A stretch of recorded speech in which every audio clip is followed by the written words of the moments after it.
দর্শক মন্ডলী, তুলির পরশ স্টুডিও থেকে আপনাদেরকে স্বাগত জানাচ্ছি। আমি মশিউর রহমান মশি।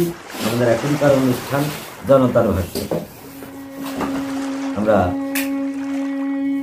জনভাষ্য নামে এটাকে বলে থাকি। আজকে আমাদের সাথে আছেন একজন বর্ষিয়ান ব্যক্তি, রাজনীতিবিদ, সমাজসেবক, রাজনৈতিকভাবে সচেতন একজন ব্যক্তি, জনাব মমিনুল্লাহ। আমরা তার কাছে জানতে চাইব আমাদের বিগত 52 বছর রাজনীতিতে উল্লেখযোগ্য কি কি অবদান আছে এবং কি কি ব্যর্থতা আছে তার সম্পর্কে আলোচনা।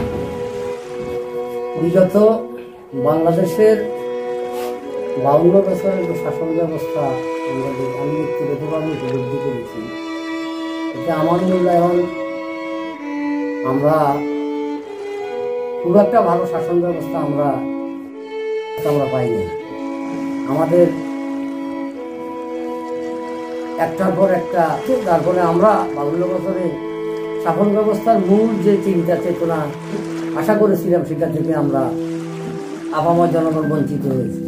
বাংলাদেশে বিগত 52 বছরে কাঙ্ক্ষিত মাত্রার শাসন ব্যবস্থা না হওয়ার কারণ কোন বিষয়টাকে আপনি চিহ্নিত করেন?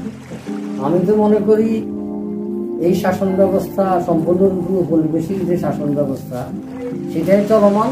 এর ফলে আমরা এ থেকে উত্তরণ হতে পারি নাই। তাহলে আপনি মনে করছেন যে এটা থেকে উত্তরণের দরকার? অবশ্যই আমাদের উত্তরণ প্রয়োজন বলে আপনি মনে করেন? শাসন পদ্ধতির কি পরিবর্তন চান?